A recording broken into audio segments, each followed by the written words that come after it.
Jann Gray, and I'm in the booth here at GT Luscombe at the ICRS Bookstore show. And for those of you that have not gotten to be with us during the show, we wanted to introduce you to some of the products.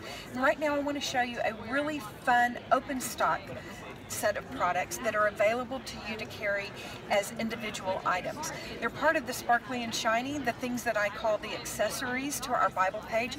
I want to show you how they work. The first thing I want to show you though is the Bible journaling mat. This is a necessity item for Bible journalers. You get 2 sheets in the roll. In addition to, you get the spatula that comes along with it. These are things that just stay out on my desk because these are heat resistant sheets, so I can put them behind a page. They're perfectly sized to be a little bit larger than even the largest Bible page, so I can put it behind it, work with my watercolors or whatever medium I want to. It protects the rest of the Bible, and then because I'm probably going to have to take my heat tool and dry it, I want it to be something that is not going to melt. There are several mats that are out there right now that are great for putting behind your Bible page, but the minute you attach heat to it, they crumple up and you've ruined them. So really having that heat resistant mat is a great aspect to it. So I want to show you the reason that you want to have 2 of those, and there are 2 included in each of these tubes. The first one you want to put underneath your Bible page. The next one you want to have out next to it so that you can use it almost as a palette, if you will. One of the other products that I want to introduce you to is the gelatos.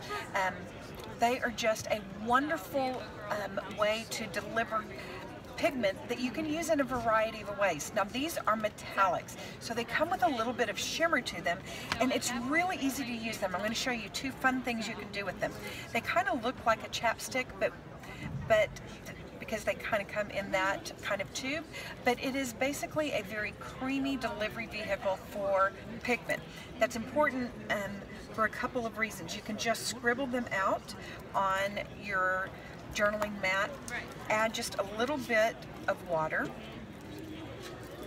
take a watercolor brush and pick up that color and add it to the page. It is beautiful, and once it's dry, the shimmer on it is just amazing. So you can use these like watercolors. That's one of the things that you can do. Another thing that you can do is actually put them directly onto the page.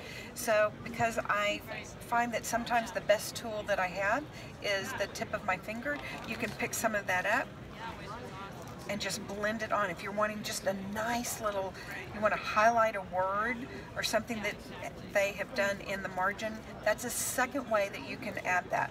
If you have a blending sponge or something like that, you can also add them that way.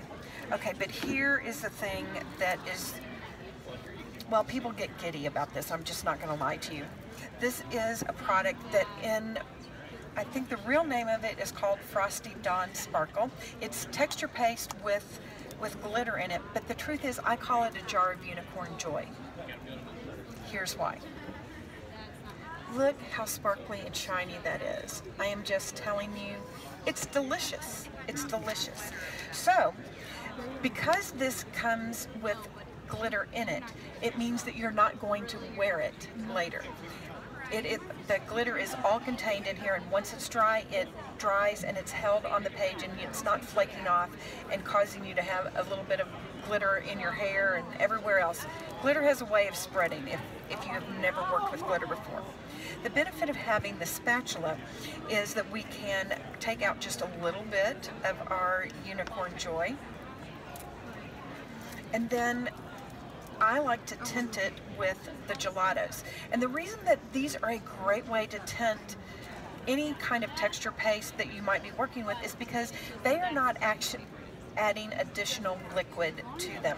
This is a creamy delivery vehicle. If you were to add paint or some dye ink, you're actually adding liquid into the mix, which means that it would water down the texture paste, making it actually bleed through the page. So I can mix this in to right here on the palette.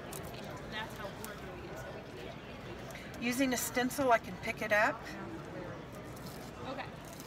Because even if they want to have that PDF linked when you click on like the highlighter or something, because that's what we're trying to get. Like, scrape it on. Lift it up. And that texture paste is now tinted, not runny, not going to seep underneath the stencil. It's going to hold its shape, and when it's dry, it's going to be flexible and bendable along with the page. So it's a great way to add just a little bit of texture without adding a lot of bulk, a little bit of shine without having to wear it later. These are products you're going to want to carry in open stock. Actually, here, let me get